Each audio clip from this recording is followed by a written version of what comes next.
I'm Rebecca Fryer with Kingstonist News. Here's what's making headlines today, November 7th, 2022.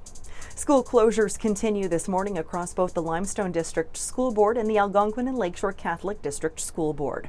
However, Le Conseil des Écoles Catholiques de Centre-Est is still taking a different path and have decided to keep school buildings open for in-person classes and say that school administration will be able to comply with the disinfection instructions requested by the ministry.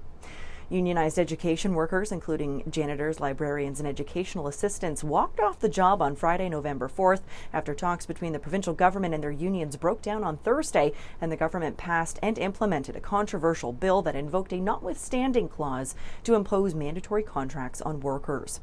Both the Limestone District School Board and the Algonquin and Lakeshore District School Board have said that they are asking parents and students to continue to monitor their emails and school board official websites as well as social media channels for updates as they're available. OPP are looking for witnesses to a serious motorcycle collision on Perth Road in South Frontenac on November 5th. It was around 1 p.m. that EMS arrived on the scene to discover a 70-year-old cyclist who had sustained serious injuries in the single vehicle crash, and he was airlifted to Kingston General Hospital. Due to the crash and investigation, Perth Road was closed to traffic from Roushorn Road to Tet Crescent for most of the day, reopening shortly after 8 p.m. Police have yet to release any updates on the condition of the driver, but they are asking for anyone who might have witnessed the crash or the rider in the moments before the crash to get in touch. And a reminder that you can leave tips anonymously by calling the Kingston Police main line and simply asking to remain anonymous.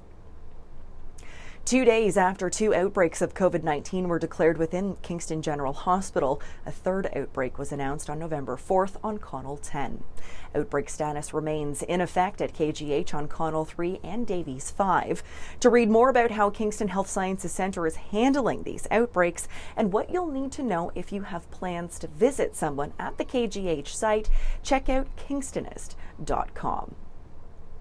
Well, the sun wasn't the only one to show up for this year's inaugural Rotary Club of Kingston Oktoberfest, happening back on Saturday, October 22nd.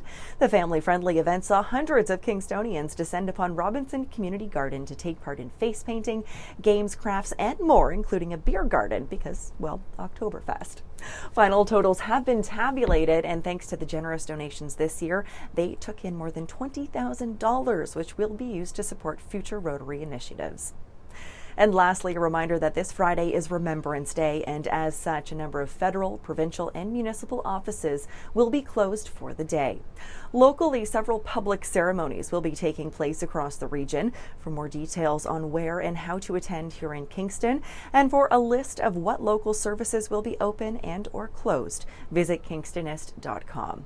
For more on these stories and other headlines, or to submit your own news, visit Kingstonist.com and become a subscriber today. I'm Rebecca Fryer. Have a great one, Kingston.